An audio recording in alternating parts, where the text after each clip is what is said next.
I had a viewer leave a comment about another YouTuber's video about selling gold to an LCS. So naturally, I had to ask my LCS about it.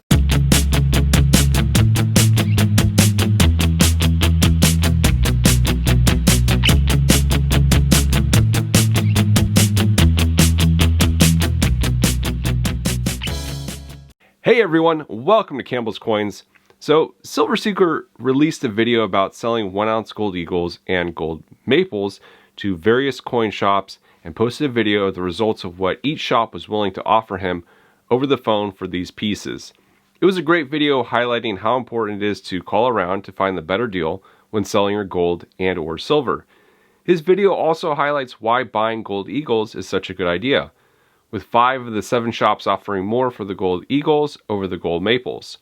In some cases, it was a few percentage points more. I really like this video from Silver Seeker, and truth be told, I don't really watch Silver Seeker, actually at all. I didn't know he existed. Sorry, Silver Seeker. But I really like this video from him, and while I liked it, I felt it was missing a few things. And I don't blame him, I get it. We as content creators don't want to drag a video on for more than what we have to and lose viewer interest. There's only so much information that one can cover in a 10-minute video. And I decided to go to my LCS with these lingering questions that I had regarding this interaction. And I don't like doing the "my LCS says this" kind of videos for a number of reasons. I feel that they're overdone, especially in this whole area that we have. They have devolved from excellent points made by coin shops about which bullion or coins to buy and why or why not to do it, to "my dealer says we're doomed." Insert exaggerated title, thumbnail, fire, emojis, blah blah blah. It's all a joke. I think Spectacular was the first to do these LCS interviews, and those were great. More recently, T the Silver Stacker has been doing them, and they are excellent and helpful to many new stackers. I highly recommend checking out his videos. But back to my point, I feel viewers see a video about doing something like selling gold, and they expect that to be the way across the board, across the United States. Like, if you're paid under spot here, that's the way it is at every shop. So that's not really the case. Certain regions are going to have different results, and you can't take one video as gospel. So this is my interview with my LCS, Avenue Coin, about selling gold. I hope it is helpful in providing different aspects and perspectives. All right, I've got Jerry with Avenue Coin with me. Jerry, thank you so much for taking time out of your day to answer a few questions from my audience. How you doing? I'm doing great, Mike. Appreciate you having me here, and yeah, absolutely love the all the video content you do, and love everything about just about everything you do. So I'm happy to share some info. I appreciate that. All right, let's start. Why don't you tell us a little bit about yourself and Avenue Coin? Of course, I guess I'm considered a millennial, born in 1988. Haven't been out too long. I started in the coin and bullion industry in the beginning of 2011. And I started at the Avenue Coin, and that shop's been open since 1995. Everything else is pretty much history. We've been in Stockton for almost 30 years now as a business. It's a local shop. There's only a few employees, nothing too big, but we hold our own. We're not that small either. I think it's perfect. Yeah, 30 years is a long time. The same owner too. Nothing, big corporate, none of that, Mm-hmm. So it's real nice. I know a lot of people like that, where it's the same continuous owner for many years, because that expertise, that knowledge stays within the shop instead of getting dismantled with all these employees leaving and coming and going, stuff like that. Right. Okay, first and foremost, I think people would like to know, how difficult is it to sell gold? Gold's extremely liquid in this industry. From a consumer perspective, I can see, okay, it's in your hand, now what do you do with it?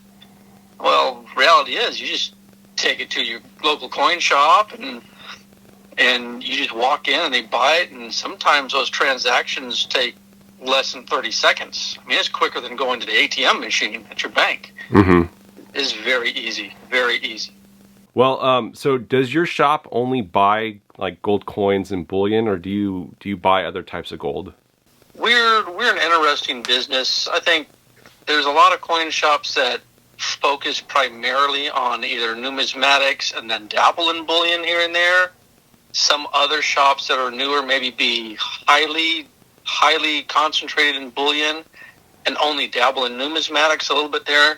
We're a bit different. We're heavy in bullion, of course. We're heavy in numismatics, and we're also very heavy in scrap. So we do a lot of buying from other shops and other pawn shops and cash for gold stands. So we do a little bit of everything, whether it's, gold bars and coins for investment, or, some rare matte-proof piece dollars or something like that. And then, of course, all your scrap jewelry and flatware. That's something we do. Awesome. Okay. As an LCS, what would you like people to understand when it comes to selling gold? Well, first of all, every shop does make their own market. This means setting like a difference between what they buy and they sell a certain item for. We call it our shop spread. In general, the more volume a shop moves, then the tighter of a margin they might be willing to operate on. Okay. For example, we kind of have about a $70 spread between our buy and sell for 1 ounce gold bullion. No matter what the product, whether it's 1 ounce gold bars, whether it's gold eagles or buffaloes, we tend to have the same margin on all of it. Yeah, that's just your cost for operating the shop. Exactly. Yeah. That's going to cover all the lights, your utilities, of course, your staff. And another thing that's kind of inherently built into that spread is market swings, right? Mm-hmm. Even in one day, gold doesn't stay pegged at $1 amount. Right. It's constantly on the move. It definitely pays to shop around a bit if you're new. However, once you've found the best deal, you've done your shopping around, you're happy with someone you're working with, you found a good LCS, just stay with them. Because a lot of returning customers generally receive better, treatment than, maybe a first-time customer. That's not so much that they are the favorite, it's just you've got a rapport with that customer. Yeah. You're willing to do a little bit more for them. And it's all about knowing your customer, if they've, there's a little bit of risk in the industry, Someone comes in that you don't know, you've never done business with, and they hit you with a large transaction. You might have a little bit of risk. You might have a little bit of hesitation. Is this part of a burglary? What's really going on? I know in the past we've asked to see like probate paperwork and things like that to make sure that everything's on the up and up. So yeah, it's good that you're doing your due diligence there, because that could really bite you. Yeah, we have to. We definitely have to. We've all seen those cash for gold commercials where you can sell your jewelry and bullion, but is it better to sell to a coin shop versus these places? The cash for gold commercials and the whole slogan was created around the 2008 economic situation, whole real estate bubble. Yep. The campaign, plain and simple, just means we'll pay cash for your broken or unwanted gold. And you saw cash for gold stands on every corner, kiosks in the mall. And for the most part, these were a lot of kids new to the industry, didn't really know anything about it. And a lot of them would pay a large percentage back of market price on everything, including your bullion. Not just a broken ring or a necklace, but here's a point triple nine fine gold maple leaf, and what'll it give me for it? Well, some of these cash for gold centers, I remember they were paying like 50% of the market price and filing into it to make sure it was really gold. A coin shop would never do something like that. It seems like they're treating it more like scrap versus an actual product. Exactly. So a lot of those cash for gold, whether it's, like I said, the kiosk in the mall or even the ones where you would mail it off, a lot of them are designed for, huge profit margin. And most people, when they're looking at maybe a $1,000 transaction for themselves, they don't see the big picture. But meanwhile, when you quantify that to all the, hundreds or thousands of ounces of gold they do in a year, that's a bit ridiculous. Mm-hmm. And to build on that, you mentioned mailing off. I wanted to ask you about online dealers, because we have those online bullion dealers like APMEX, JM Bullion, SD Bullion, Monument Metals, what have you. And a lot of them offer to buy people's gold from them. But what are some downsides that you've seen selling to an online dealer compared to a local coin shop? Downsides would be time, mainly. You're going to... I haven't actually done it. I don't know if they have like a feature on their web portal where you click, okay, sell at this price, and it gets locked in. I think they do. But then you have to get it to their depository. You got to mail it to wherever they want you to mail it to. And so you got time in transit in the mail. And then once they receive it, there's a large department of people. They have to receive all these packages. Maybe they don't process it for a few days. Then they got to pay you, right? Well, how are they going to pay you? You might have to set up, some kind of account with them to have it credit to your checking account, ACH or something like that. Mm-hmm. So that's downside, is just time. Plus, one thing that comes to mind is theft. We hear a lot about UPS, FedEx, and the post office, a lot of theft in those areas. Let's say you ship off 10 grand worth of gold and that gets stolen from you, you're kind of like SOL. You're the one, because it's in this industry, the burden of risk is on the sender. Mm-hmm. Mm-hmm. So shipping can be intimidating, right? That's that's a hot topic for sure. For an entirely different interview, but for the most part, let's say something did get lost in the mail. Yeah, you're looking at weeks or sometimes even months turnaround before, any kind of insurance claim can be paid on it. If you had insurance. If you had the correct insurance, right. That's anyway. And of course, most shops would probably pay more anyway than these, some of these online places. I know we try to do our best, whenever, especially like I said, if you built a rapport with that shop, you can even ask them, hey, can you give me an extra, $5, $10? And a lot of times, they'll probably do it, especially if they're in need of the product. Okay, that's good to know. And so you mentioned time with shipping, and that's definitely a huge thing. If a person was coming to your shop to sell, like Grandpa passed away, and he left me some of this gold, I don't want it. I want to sell it. Goes to your shop. What time frame are they looking at getting cash? So for us, 30 seconds, 2 minutes, 5 minutes. As long as it takes us to verify the product right then and there, as long as we're happy with what the items are and there's nothing that's fishy or counterfeit, and our risk is down, then we're issuing payment right on the spot. Wow. A lot of times we're using cash, if cash isn't wanted, company check. We've even done like cashier's check into other people's, like at a trust, situation. Mm-hmm. Mm-hmm. Lots of options there, but usually there's really no wait time on us to pay. Right. It's just verifying the gold, verifying the background of the gold, and then they're in and out of there, basically. Yep. Real quick. Like I said, be quicker than going to the bank. I'm sure. And probably fewer questions, too, about what you're doing with that money. Fewer questions, usually. We don't ask what you're doing with it. And it's worth mentioning that, we don't issue 1099s on anyone either. Okay. So just in general with selling gold, is there anything else you'd like to add in here as a shop for Joe Schmo or Jane Doe that wants to just come on in and sell their gold? Anything that we didn't cover that you want to toss in there that might help them? Coin shops receive lots of phone calls, and not all of them are intelligent conversations.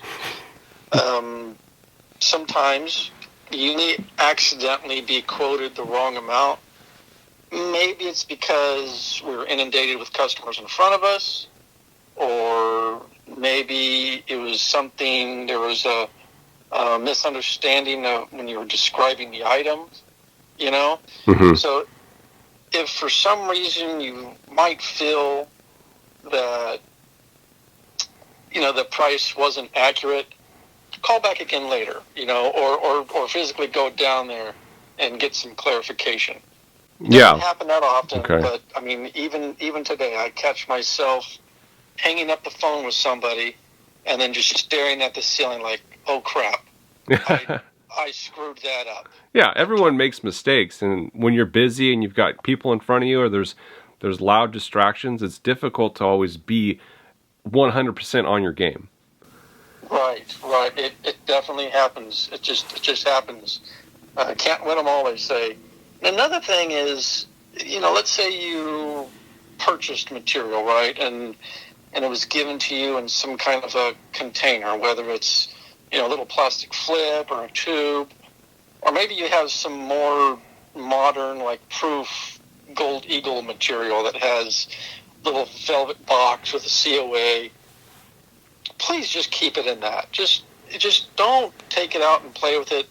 I understand that, yeah, at the end of the day, it's gold bullion, but that will negatively affect the premiums you may be receiving when you go to sell it. Mm. If you remove the coins, especially on proof Gold Eagles, right? Just leave them alone. The original packaging, keep it inside. Don't FUD around with it. Leave it. You know, protect it as much as you can. And if you decide that you just want to play with your gold, that's fine. But understand you might be receiving, you know, a little bit back a spot for some mishandled Gold Eagles or something. And that plays into those like assay bars too, like PAMP. If you cut them out of those, you're going to give that person less for that than you would if it was still in the assay. Right. Uncarded gold bars is an official category for most of our wholesale trading accounts that we have. You know, they got carded and they have uncarded. And you bet there's a price difference. Well, Jerry, how can the good folks out there best reach your shop, whether they're buying or selling? We're a bit old school. We don't have a really well established, you know, online presence per se, mainly because we're fortunate to be so busy with foot traffic and customers in front of us.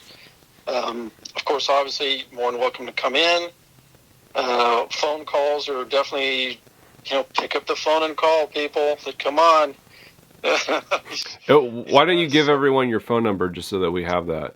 Yeah, phone number, of course, here it's 209 area code 463-9577. And of course, we're Pacific Standard Time. We're open 9 a.m. to 6 p.m. Weekdays only. Well, I appreciate you joining me today. This has been a wealth of knowledge just for me, but I hope for everyone else out there too. Absolutely. It was fun. Thanks, Jerry. You're welcome. All right, I hope you guys like part 1. Part 2 might be in the works. Just depends on how popular this video is. One issue when discussing selling bullion is people almost always view it from the stance of just purchasing it and then suddenly turning around and selling it. I have no idea why people get in this mindset, but it is absolutely asinine. There are a few problems. First, the discussion centers around premium and why it's not a good idea to buy Gold Eagles because you lose what you paid when the price drops. Maybe it's because they think people are buying and selling in a few months to pay bills or something. I don't know. If that's what you're doing with gold, you shouldn't buy gold. Just hold on to cash. Second, why is it they only discuss when the price drops and never when the price rises? If you bought the dip a few months ago and sold when the gold price went up $300, your Gold Eagles would be giving you more bang for your buck. I bought Gold Eagles at $500 in 2005. I'm still getting more cash for those over maples if I decide to sell. Again, you shouldn't be buying and selling gold in quick succession. Gold is meant to hold. Third, this discussion really comes back to my argument that you shouldn't focus on spot price. This statement really triggers people for some reason. This video that I put out really explains my stance, and if you take your emotions out of it, I think you'll come to see the true meaning of my video. Your time is your most precious asset, and I appreciate you spending it here with me. Thank you all for watching. This is Campbell's Coins, and that is my 2 cents.